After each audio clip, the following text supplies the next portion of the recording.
minnau'n mynd i'n bore, yn gynnar ti ar ffair. Fe gwrddais yn ifanc, a'i gwallt yn don o'i air. Ar enedd ger Caerfyrddin, a'i llais fel llais y llu. Ar hosais i am mynydd fach i sgwrsio gyda hi. A ferch mewn brethyn cartre, tyrd ac eistedd gyda mi. A dweda fe ti'r stori am yr hen dderwendi.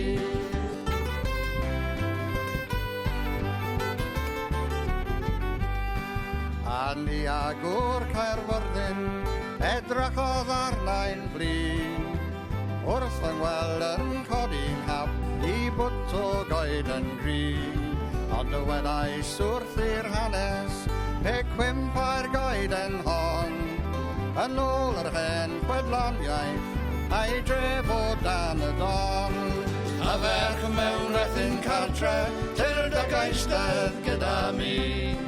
A dweda fe ti'r stori am yr hen dderwendi.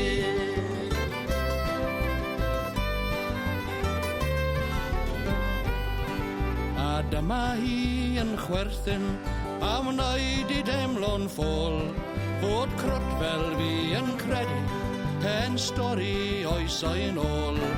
Ond roedd o'i llais yn heintus a'i gryddiau hi mor llôn. Fe demlais i ryw chwythdod a chyffro yn fy mran. A ferch mewn brethyn cartre, tyrd ac eistedd gyda mi.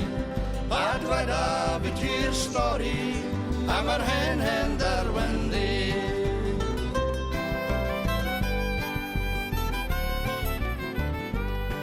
A nawr wyfar fy eilwyr am cymar gyda mi.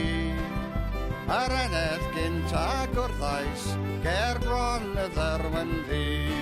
Fy nheulu sydd yn gyflawn a bywyd sydd yn wyn. Am i mi godi'n hapun dydd i bwt o goed yn grin.